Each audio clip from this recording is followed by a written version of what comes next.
আল্লাহ তাআলা আমাদেরকে যে সমস্ত নিয়ামত দিয়েছেন, দুই ধরনের নিয়ামত, জাহিরি নিয়ামত, বাহ্যিক নিয়ামত। জমিন একটা নিয়ামত, আকাশ নিয়ামত, সূর্য নিয়ামত, চন্দ্র নিয়ামত, আমাদের বডি, অফি আনফুসিকুম আফালা তুবসিরুন, আমাদের বডির প্রত্যেকটা অঙ্গ প্রত্যঙ্গ আল্লাহর পক্ষ থেকে নিয়ামত। এগুলো বাহ্যিক নিয়ামত। আর আভ্যন্তরীণ নিয়ামত, বাতিনি নিয়ামত, মারিফাত, আল্লাহর পরিচয় লাভ।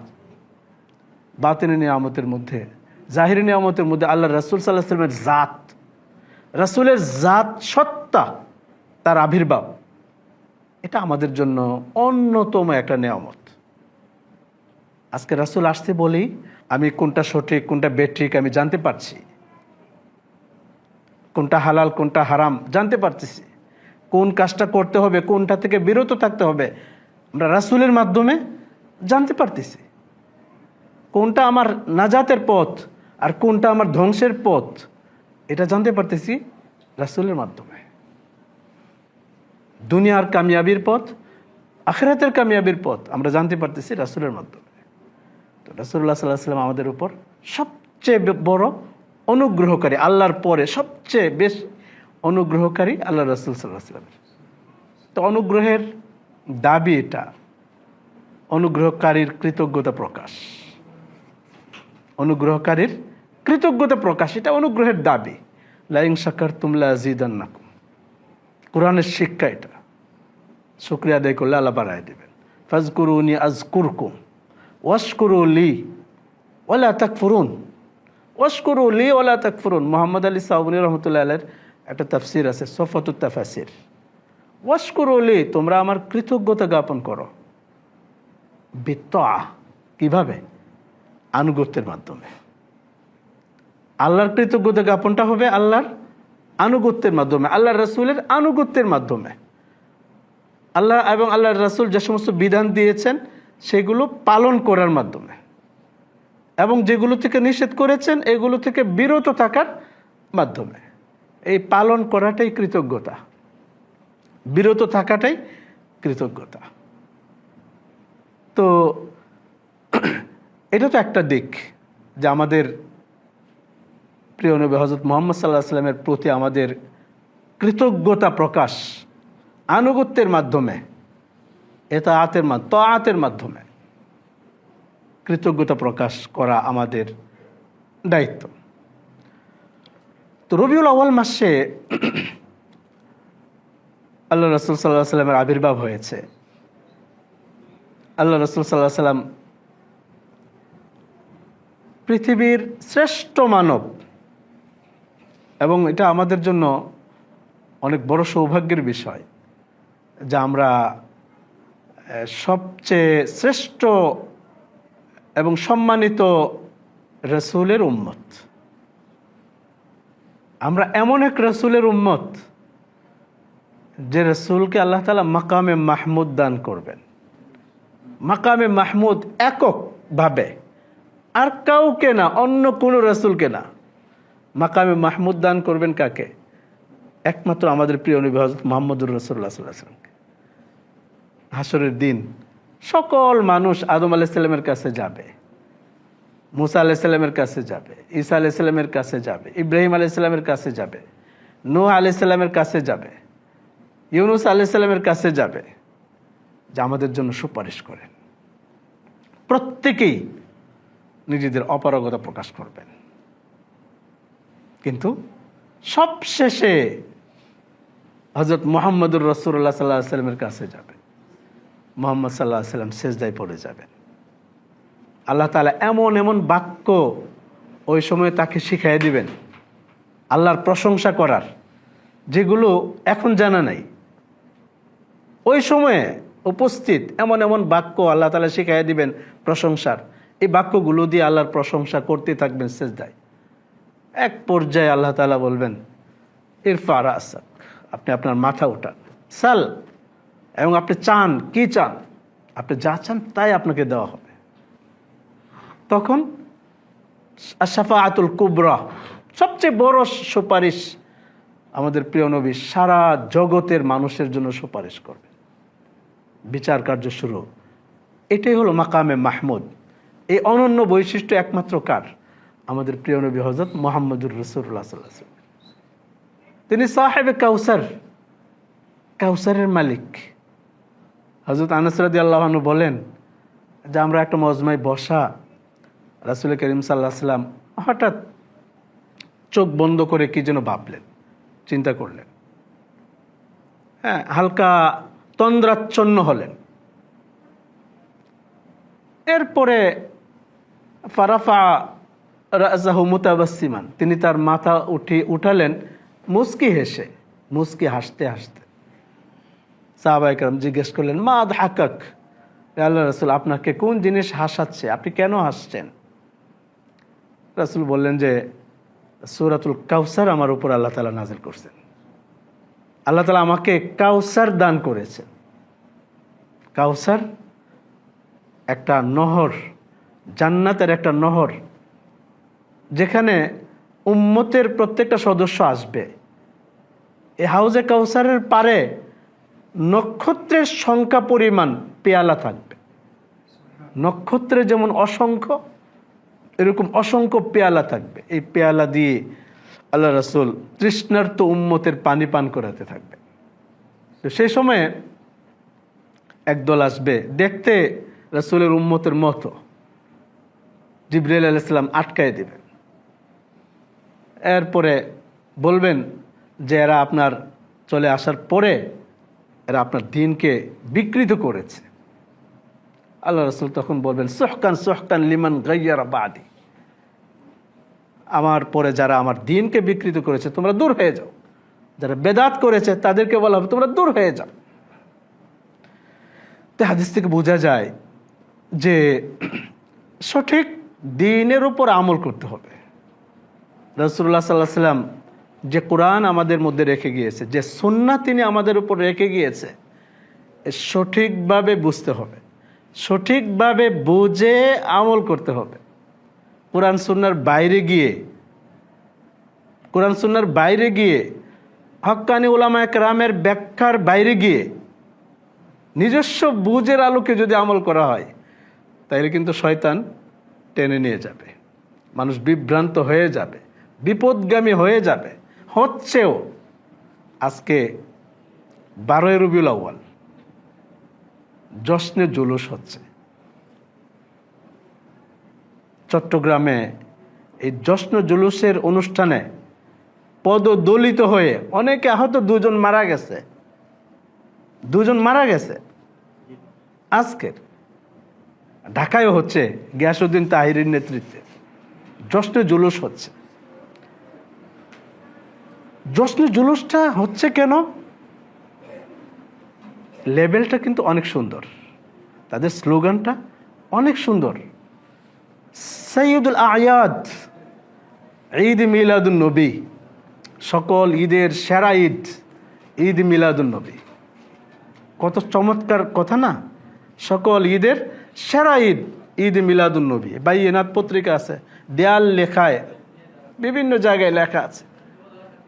কথা তো অনেক সুন্দর। রাসূলের জন্মে, পৃথিবীর সেরা মানবের জন্মে আনন্দিত হবে না কে? সে যে আনন্দিত হবে না সে মানুষ নাকি? কথাটা তো অনেক সুন্দর না? যে সকল ঈদের সেরা ঈদ, ঈদে মিলাদুন নবী। তো এই ঈদ মিলাদুন নবী কোন তারিখে? 12 তারিখ, রবিউল আউয়ালের 12 তারিখ। এখন আপনি একটু ঠান্ডা মাথায় চিন্তা করেন যে রাসূলের জন্মের তারিখ কোনটা? এই তারিখ নিয়ে তো অনেক ইখতিলাফ, অনেক মতবিরোধ। 2 তারিখের কথা আছে, 8 তারিখের কথা আছে, 12 তারিখের কথা আছে, 9 তারিখের কথা আছে, আরও আছে। রাসূল তো এই সবগুলো তারিখে জন্মগ্রহণ করেন নাই, যে কোনো একটাতে করেছেন। আর এই 12 তারিখটাকে নির্দিষ্ট করে ফেলা হয়েছে। রাসূলের জন্মের তারিখ হিসাবে 12 তারিখ নির্দিষ্ট। জশ্নে জুলুস হচ্ছে। ভাষ্য হলো আশেকে রাসূল, রাসূল প্রেমিকদের মিলন মেলা, রাসূল প্রেমিকদের উপস্থিতি এই জশ্ন জুলুসে। রাস্তায় জায়গা নাই, তো রাসূল প্রেমিক, আসলেই কি তারা রাসূল প্রেমিক?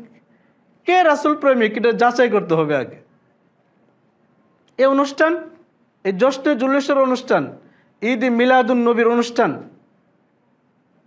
রাসূলের জন্ম সকলের জন্য রহমত এবং সকলের জন্য আনন্দের, এতে কোনো সন্দেহ নাই। শুধু মানুষের জন্য না, সকল প্রাণীদের জন্য তিনি রহমত, এতে কোনো সন্দেহ নাই। সবার জন্য আনন্দের, কোনো সন্দেহ নেই। কিন্তু আনন্দের প্রকাশটা কিভাবে হবে, প্রকাশ পন্থাটা কি হবে, রাসূলের ভালোবাসার পদ্ধতিটা কি হবে? এটা তো পদ্ধতি তো সেটাই হবে যে পদ্ধতি রাসূল আমাদেরকে শিখাইছে। আমার বানানো পদ্ধতিতে জশ্নে জুলুস পালন করা, আনন্দ প্রকাশ করার অধিকার আমার আছে? নেই। যদি আপনি তারিখ নিয়ে বিশ্লেষণ করেন, 12 তারিখটাই ধরেন, হযরত জাবের রাদিয়াল্লাহু আনহু থেকে বর্ণিত হাদিসে আসছে 12 তারিখের কথা। জাবের রাদিয়াল্লাহু আনহু থেকে বর্ণিত হাদিসে 12 তারিখের কথা আসছে। তো হাদিসগুলো যে আমাদের কাছে পৌঁছছে, রাসূল থেকে সাহাবী, সাহাবী থেকে তাবি, তাবে তাবি থেকে তাবে তাবিঈ, এভাবে ধারাবাহিকভাবে পর্যায়ক্রমে রিজালের মাধ্যমে সনদ সূত্র পরম্পরায় আমাদের পর্যন্ত পৌঁছেছে। এই সূত্রগুলো নির্ভরযোগ্য উলামায়ে কেরামের মাধ্যমে সংরক্ষিত আছে, প্রত্যেকটা সূত্র সংরক্ষিত আছে। তো 12 তারিখের ঘটনা, জন্মের যে হাদিস, এই হাদিসটার কথা বলছি যে আফফান আন আবি সাঈদ, সেই সূত্রের মধ্যে আছে আফফান আন আবি সাঈদ। আবু সাঈদ হলো উস্তাদ, তার থেকে বর্ণনা করেছে আফফান। আফফান হলো শাগরিদ। তো আবু সাঈদের ইন্তেকাল 110 হিজরিতে। আবু সাঈদ উস্তাদের ইন্তেকাল কত? 110 হিজরিতে।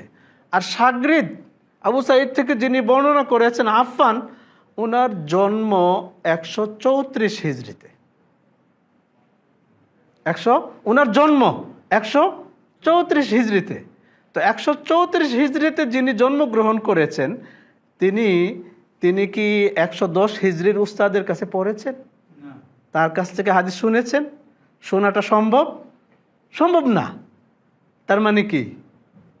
তার মানে এর মধ্যে সনদের মধ্যে বিচ্ছিন্নতা চলে আসলো। ঠিক আছে? তার মানে এখানে একটা কি আছে? গ্যাপ আছে। এই বিচ্ছিন্নতার কারণে এই রেওয়ায়াতটা, এই বর্ণনাটা প্রসিদ্ধ, সন্দেহ নাই, প্রসিদ্ধ হলেও এটা বিশুদ্ধ না। প্রসিদ্ধ ঠিক, কিন্তু এটা কি না? বিশুদ্ধ না। বিশুদ্ধতার যদি আপনি চিন্তা করেন, তাহলে 8 তারিখের টানেন। মুহাম্মদ ইবনে ইসহাক বর্ণনা করেছে যে হস্তি বাহিনীর যে কাবায় আক্রমণ, যে বছর হস্তি বাহিনী কাবায় আক্রমণ করেছে, সেই বছর থেকে, সেই সময় থেকে 50 দিন পরে রাসূলের জন্ম। তো হস্তি বাহিনী আক্রমণ করেছে মুহররমের 13 দিন বাকি থাকতে। মুহররমের 13 দিন বাকি থাকতে 17 তারিখ। তো মুহররমের পরে সফরে যদি 30 ধরেন, মুহররমের ধরেন 13, কত হলো? 43। আর এই রবিউল আউয়ালের 7, 8 তারিখ রাত থেকে তো 8 তারিখ শুরু হয়ে যায়। রাত থেকে 8 তারিখ শুরু হয়ে যায়। তার মানে যদি এই বর্ণনাটা ধরেন 8 তারিখের, তাইলে এটা মিলে যাচ্ছে, কাটায় কাটায় মিলে যাচ্ছে, এবং এর সূত্রগুলো সহি। তো মানে যদি আপনি যাচাই বাছাইয়ের দৃষ্টিভঙ্গি নিয়ে দেখেন, তাইলে 12 তারিখের চাইতে বিশুদ্ধ কোনটা? 8 তারিখ। তো উৎসব তো 8 তারিখ আপনারা পালন করছেন না, পালন করছেন কোন দিন? 12 তারিখে। 12 তারিখে তো মানে প্রসিদ্ধ রেওয়ায়াত, কিন্তু এটা তো বিশুদ্ধ না। এরপরের কথা হলো, এই যে উৎসবটা পালন করলেন 12 তারিখে, ঈদ মিলাদুন নবীর যে উৎসব, রাসূলের হাদিস থেকে আমাদের মুসলমানদের ঈদ উৎসব কয়টা? 2টা, 3টা তো রাসূল বলেন নাই। আপনি সেরা ঈদ, এটা আপনি কোথায় পেলেন? কে বলেছে এই ঈদটা এটা সেরা ঈদ? রাসূল তো বলেন নাই। এবং এই উৎসবটা রাসূল সাল্লাল্লাহু আলাইহি সাল্লাম জন্মের পর থেকে উনি যে 63 বছর বেঁচে ছিলেন, নবুয়তের পরে 23 বছর বেঁচে ছিলেন, কোনো বছর 12 রবিউল আউয়ালে তিনি এই উৎসবটা করেছেন? তিনি তো করেন নাই। এরপরে সাহাবায়ে কেরাম 100 হিজরি পর্যন্ত সাহাবায়ে কেরাম বেঁচে ছিলেন, তারা করেছেন কেউ? একটা জাল হাদিসও দেখাতে পারবে না যে এই 12 রবিউল আউয়ালে ঈদে মিলাদুন নবী 100 হিজরি পর্যন্ত কোনো সাহাবী কি করেছেন? পালন করেছেন। আমাদের যে ইমামগণ আছে, 4 ইমাম আছে, 4 ইমামের কেউ পালন করেছেন? পালন করে নাই। 604 হিজরিতে গিয়ে আবু সাঈদ মুজাফফরের নির্দেশে আবুল খাত্তাব ওমর ইবনে দেহিয়া দরবারে আলেম সে শুরু করে 604 হিজরিতে, 500 বছর পরে 604 হিজরিতে এই ঈদে মিলাদুন নবীর উৎসব শুরু হয়। তো যে কাজটা রাসূল করেন নাই, সাহাবায়ে কেরাম করেন নাই, তাবেঈন করেন নাই, সেই কাজটা নবী প্রেমিক হিসাবে নিজেদেরকে প্রকাশ করার জন্য ঈদে মিলাদুন নবীর নাম দিয়ে উৎসব পালন করা, এটা তো সম্পূর্ণই বিদআত। এটা সওয়াবের জায়গায় গুনাহ হবে, তো নিঃসন্দেহে সওয়াবের জায়গায় কি হবে? গুনাহ হবে। কারণ এই তরিকাটা রাসূলের তরিকা না। রাসূলের তরিকার বাইরে গিয়ে আপনি যদি ফজরের নামাজ 2 রাকাতের জায়গায় 4 রাকাত পড়েন, যেখানে কেরাত বেশি, তাসবিহ বেশি, সবকিছু বেশি, সওয়াব হবে? হবে না তো। এই কারণে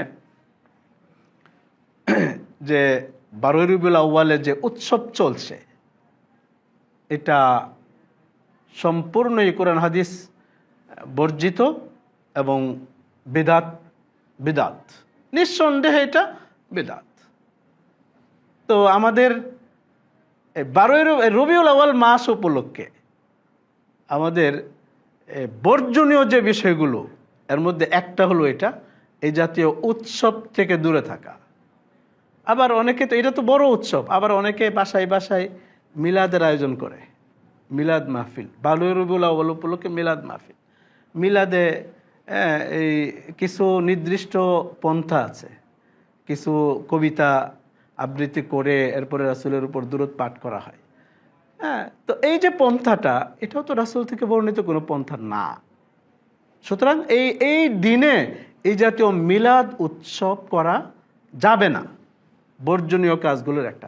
রবিউল আউয়াল মাসের বর্জনীয় আরেকটা জিনিস, আপনি 12 চাঁদের ফজিলত, মকসুদুল মুমিনিন, এই জাতীয় কিছু গ্রন্থের মধ্যে রবিউল আউয়ালের করণীয়, রবিউল আউয়ালের প্রথম দিন চাঁদ উঠলে এই সূরা পড়ে এত রাকাত নামাজ পড়তে হবে, তাইলে এই ফজিলত, এরকম অনেক হাদিস আছে রবিউল আউয়ালের আমল হিসাবে দেওয়া আছে, সম্পূর্ণ ভিত্তিহীন। রবিউল আউয়ালের সুনির্দিষ্ট কোনো আমল কোরআন হাদিস দ্বারা প্রমাণিত নেই। সুনির্দিষ্ট কোনো আমল রবিউল আউয়াল কেন্দ্রিক, যেটা রমজান মাসের আছে, যেটা জিলহজ মাসের আছে, কিন্তু রবিউল আউয়াল কেন্দ্রিক সুনির্দিষ্ট আমল, যে নির্দিষ্ট সূরা পড়তে হবে, এই নির্দিষ্ট সূরা পড়ে এতবার পড়ে এত রাকাত নামাজ পড়তে হবে, তাইলে এই ফায়দা, এটা সহিহ হাদিস দ্বারা প্রমাণিত না। এই জন্য আমরা রবিউল আউয়াল মাস উপলক্ষে আমরা সিদ্ধান্ত নিতে পারি যে রাসূলের সিরাত পাঠ করব। রাসূলের সিরাত, হযরত আয়েশা রাদিয়াল্লাহু আনহা বলছেন, কানা খুলুকুহু আল কুরআন, রাসূলের সিরাত তো হলো আল কুরআন। তো সিদ্ধান্ত নিতে হবে আমরা আল কুরআন পড়ব। রাসূলুল্লাহ সাল্লাল্লাহু আলাইহি ওয়াসাল্লামকে আল্লাহ তাআলা যে মাকসাদে পাঠিয়েছেন, যে আয়াতটা আমি পাঠ করেছি, যে লাকাদ মান্নাল্লাহু আলাল মুমিনিন ইয বাআসা ফীহিম রাসূলাম মিনহুম, আল্লাহ তাআলা মুমিনদের উপর অনুগ্রহ করেছেন যে তাদেরই মধ্য থেকে একজন রাসূল পাঠাইছেন। তো প্রেরিত রাসূলের দায়িত্ব কি ছিল? ইয়াতলু আলাইহিম আয়াতি ওয়া ইউযাক্কিহিম ওয়া ইউআল্লিমুহুমুল কিতাবা ওয়াল হিকমা।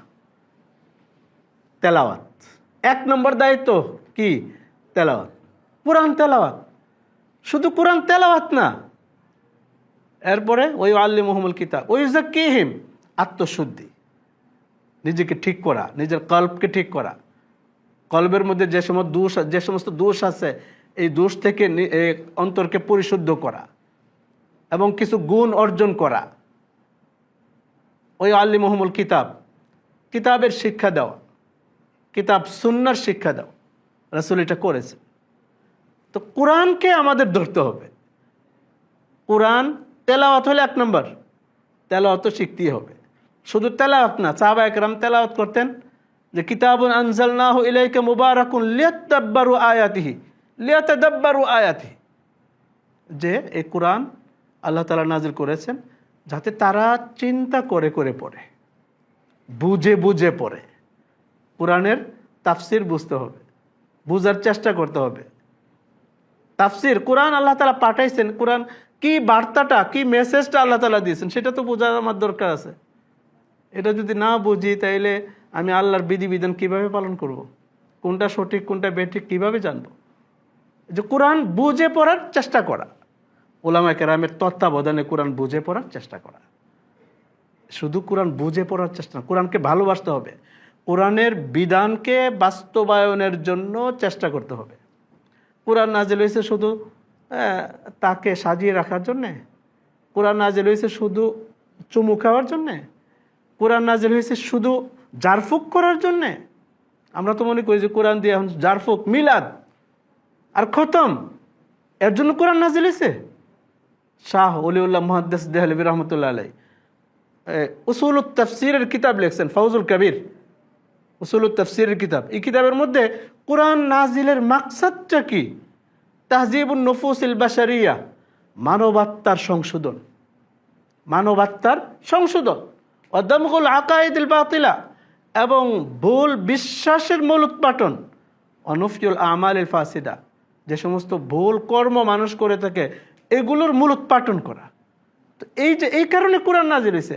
কোরআন নাজিল হয়েছে মানুষের গাইডলাইন হিসাবে, মানুষের পথ চলার গাইডলাইন। প্রত্যেকটা পদক্ষেপ সে কীভাবে করবে, কিভাবে চলবে। কোরআনের ব্যাখ্যা হাদিস, কোরআনের ব্যাখ্যা সাহাবায়ে কেরামের আমল। তো কোরআন এবং সাহাবায়ে কেরামের আমল হাদিস মিলিয়ে আমার জীবন চলার পথ তৈরি করতে হবে। এই কারণে কোরআন নাজিল হয়েছে।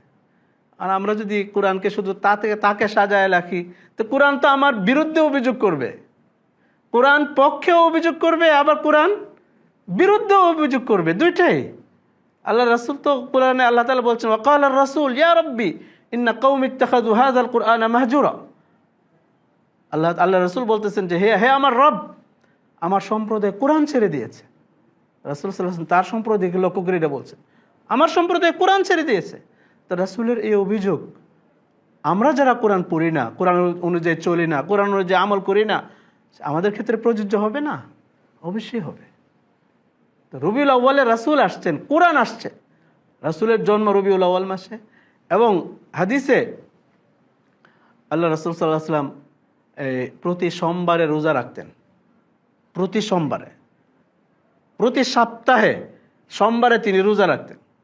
হযরত আবু কাতাদা রাদিয়াল্লাহু আনহু থেকে বর্ণিত এক হাদিসে আসছে যে সোমবারের রোজা সম্পর্কে জিজ্ঞেস করা হয়েছে। রাসূল সাল্লাল্লাহু আলাইহি ওয়াসাল্লাম বলছেন ফিহি ওয়ালিদতু, সোমবারে রোজা রাখে এই কারণে যে এই দিনে আমি জন্ম নিয়েছি, আমার জন্ম হয়েছে এই দিনে। ওয়াফিহি উনজিলা আলাইয়া, আর এই দিনে আমার উপর কোরআন নাজিল হয়েছে, এই দিনে আমাকে নবুয়ত দেওয়া হয়েছে, এই দিনে আমি নবুয়ত পেয়েছি। এই কারণেও আমি কি করি, এই দিনে শুকরিয়া আদায় করার জন্য আমি রোজা রাখি। সোমবারের ব্যাপারে এই একটা কথা আসছে। অন্য এক হাদিসে আসছে যে রাসূল সাল্লাল্লাহু আলাইহি ওয়াসাল্লাম প্রতি সপ্তাহে সোমবার এবং বৃহস্পতিবারে রোজা রাখতেন। সোমবার এবং বৃহস্পতিবার, যে সোমবার এবং বৃহস্পতিবারে মানুষ বান্দার আমল পেশ করা হয় আল্লাহর দরবারে। তা আমি চাই আমার আমল নামাটা রোজা অবস্থায় উঠুক। এই কারণে তিনি কী করতেন, সোমবারে রোজা রাখতেন। এই জন্য রাসূলের জন্মের দিন এর আনন্দ প্রকাশ রোজা রেখে করা যায়। রাসূল রোজা রাখছেন, আমরাও কি রাখবো, রোজা রাখবো। রাসূল যেটা করছেন সেটা আমাকে করতে হবে। তো রবিউল আউয়ালের শিক্ষা এর মধ্যে এটা, যদি আমরা কিছু করতে চাই তাহলে সোমবারে রোজা রাখতে পারি। আরেকটা, আমরা এমন সব আমল করতে পারি যে আমলগুলো করলে আল্লাহ রাসূলের সাথে আমাদের ঘনিষ্ঠতা তৈরি হবে, রাসূলের সাথে আমাদের ঘনিষ্ঠতা তৈরি হবে, আমরা রাসূলের সুপারিশ লাভ করতে পারবো।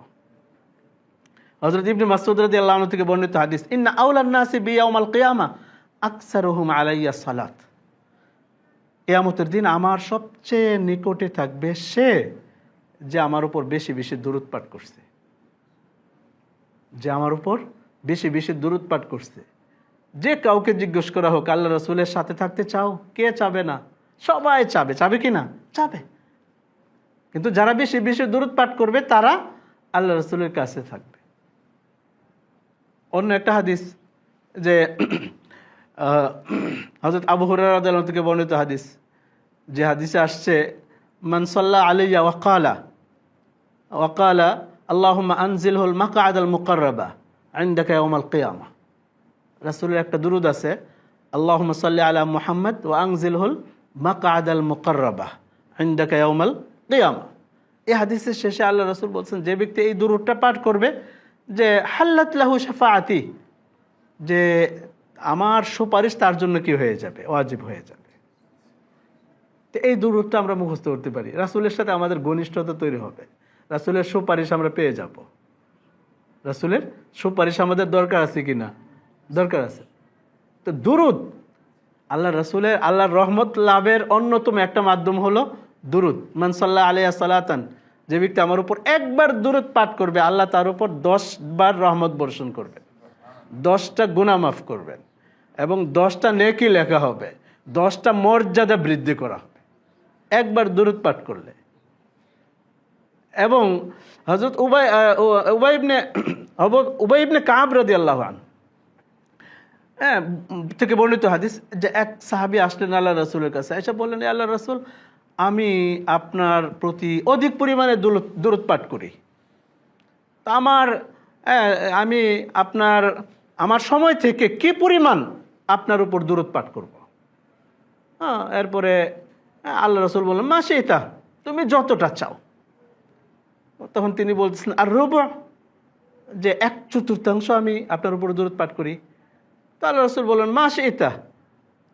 আর এরপরে এটাও বললেন, ওয়ালাউ যাদা ফাহুয়া খায়রুল লাক, ওয়ালাউ জিদতা ফাহুয়া খায়রুল লাক, যদি তুমি আরো বাড়াও তাহলে এটা আরো ভালো।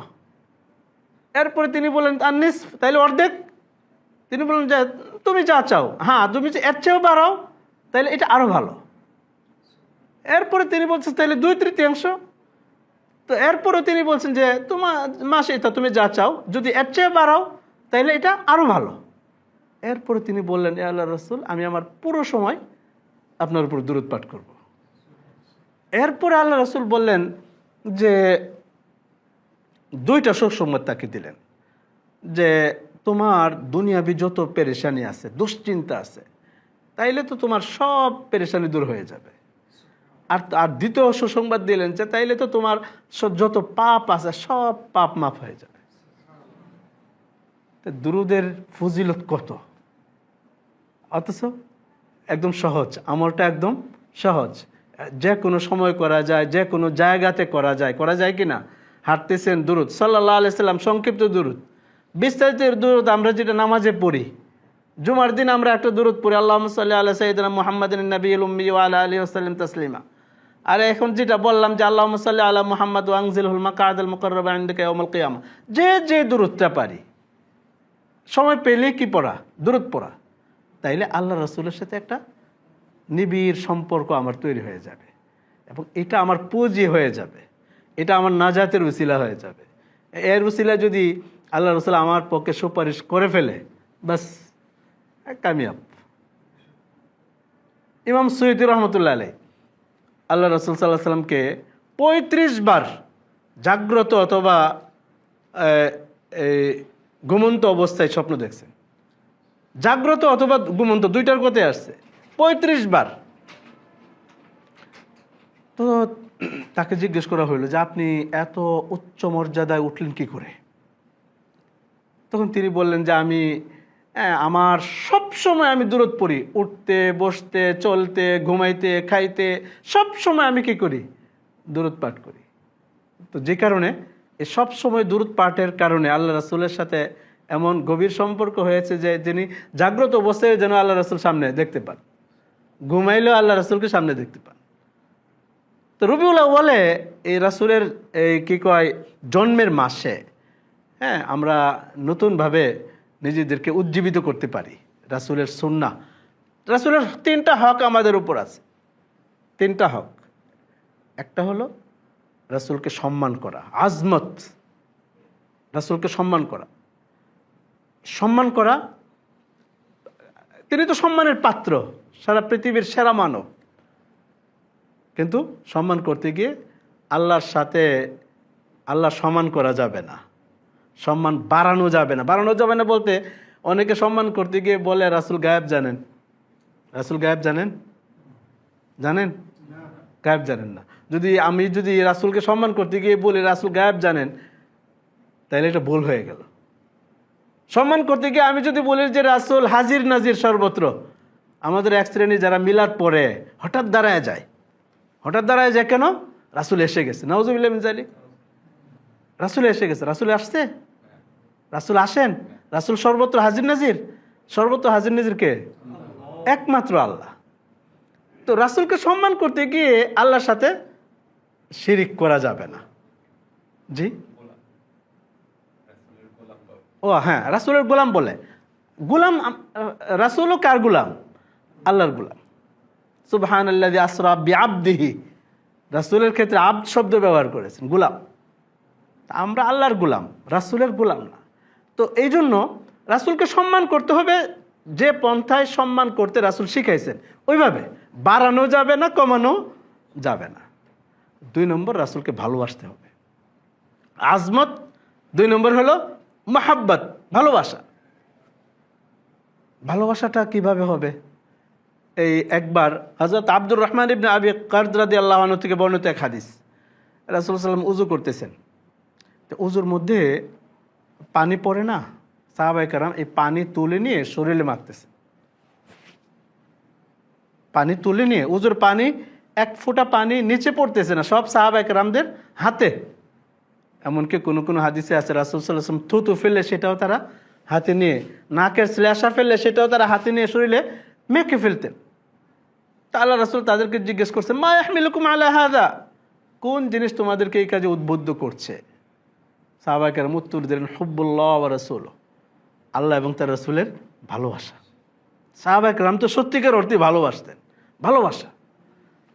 তখন আল্লাহ রাসূল বললেন, মান সাররাহু আন ইউহিব্বাল্লাহ ওয়া রাসূলা আও ইউহিব্বুহুল্লাহু ওয়া রাসূলুহু, যে পছন্দ করবে এটা যে আল্লাহ এবং তার রাসূল তাকে ভালোবাসুক এবং সে আল্লাহ এবং তার রাসূলকে ভালোবাসুক, এটা যে চায়, সে যেন 3টা কাজ করে।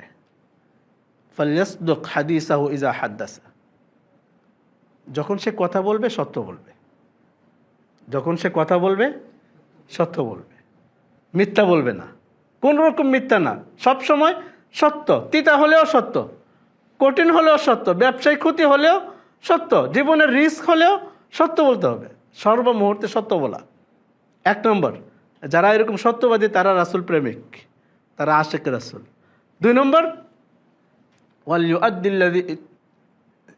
ইউআদ্দিল্লাযী ইযা তুমিনা, যখন তার কাছে কোনো কিছু আমানত রাখা হয় সেটা যথাযথভাবে আদায় করে দেওয়া, আমানতের খেয়ানত না করা, আমানতের খেয়ানত না করা। আর 3 নম্বর হলো ওয়াল ইহসিন জিওয়ারা মান জাওয়ারাহু, প্রতিবেশীর সাথে সদাচরণ করা। এই 3টা জিনিসকে আল্লাহ রাসূল বলছেন ভালোবাসার আলামত, নিদর্শন সাব্যস্ত করেছেন, যে এই 3টা জিনিস যাদের মধ্যে থাকবে সে আল্লাহ এবং তার রাসূলকে ভালোবাসে, আল্লাহ এবং তার রাসূল তাকে ভালোবাসে। তো ভালোবাসার মানদণ্ড তো আল্লাহ রাসূল বলে দিয়েছেন, জশ্নে জুলুস পালনের কথা তো বলেন নাই। আর 3 নম্বর হক আমাদের উপর ইতাআত, আল্লাহ রাসূলের আনুগত্য করা, তার জীবন আদর্শকে ফলো করা, জীবনের প্রত্যেকটা ক্ষেত্রে রাসূলের অনুসরণ করা, ইত্তিবা। কুল ইন কুনতুম তুহিব্বুনাল্লাহ ফাত্তাবিউনি, যে তোমরা যদি আল্লাহকে ভালোবাসতে চাও তাহলে আমার অনুসরণ করো। আমার, আল্লাহ রাসূল কি বলতেছেন? আমার অনুসরণ করো। ইউহিব্বুকুমুল্লাহ, তাহলে আল্লাহ তোমাদেরকে ভালোবাসবে, আল্লাহ তোমাদেরকে ক্ষমা করে দেবে। তো আল্লাহ রাসূলের 3টা হক আমাদের উপর, একটা হলো আজমত, আরেকটা হলো মাহাব্বত, আরেকটা হলো ইতাআত, আনুগত্য। তো এগুলো যদি আমরা করতে পারি, করার সিদ্ধান্ত নিতে পারি, তাইলে এই রবিউল আউয়ালের চর্চা একটা শুদ্ধ চর্চা হবে, যে রবিউল আউয়ালকে আমাদেরকে এই সমস্ত বিষয়ের উপর কী করলো, উজ্জীবিত করলো। আল্লাহ তাআলা আমাদের সবাইকে যে এই বিশেষ করে এই রবিউল আউয়ালে যে সমস্ত বিদআত চলছে এগুলো থেকে বেঁচে থাকবার, এবং রবিউল আউয়াল সংক্রান্ত যে সমস্ত আমলের কথা বলা আছে যেগুলো সহিহ হাদিস দ্বারা প্রমাণিত না, এগুলো থেকেও বেঁচে থাকবার, এবং সঠিকভাবে রাসূলের সিরাত পাঠ করা, বিশেষ করে কোরআন নির্ভরযোগ্য সূত্রের মাধ্যমে রাসূলের সিরাত পাঠ, নির্ভরযোগ্য গ্রন্থের মাধ্যমে রাসূলের সিরাত পাঠটা হতে হবে। আরবিতে অনেক নির্ভরযোগ্য গ্রন্থ আছে, বিশেষ করে হাদিসের কিতাবগুলো তো রাসূলের সিরাতের, কোরআন রাসূলের সিরাত। আর বাংলাতেও এখন অনেক গ্রন্থ চলে আসছে যেগুলো রাসূলের সিরাত সংক্রান্ত, নির্ভরযোগ্য গ্রন্থ। বিশেষ করে আর রাহিকুল মাখতুম যেটা আরবিতে, এটা বাংলা অনুবাদ আছে, আমরা পড়তে পারি। আরও অনেক বই আছে যে এগুলো আমরা পড়তে পারি। তো এগুলো রাসূলের জীবনে জানার মাধ্যমে আমরা আমাদের জীবন চলার পথ, সঠিক নির্দেশনা খুঁজে পাবো। তা আল্লাহ তাআলা আমাদেরকে রাসূলের সাথে বেশি ঘনিষ্ঠ হওয়ার এবং রাসূলের সুপারিশ লাভ করতে পারি এমন এমন আমল করার তৌফিক দান করুন। ওয়া আখিরু দাওয়ানা আলহামদুলিল্লাহ।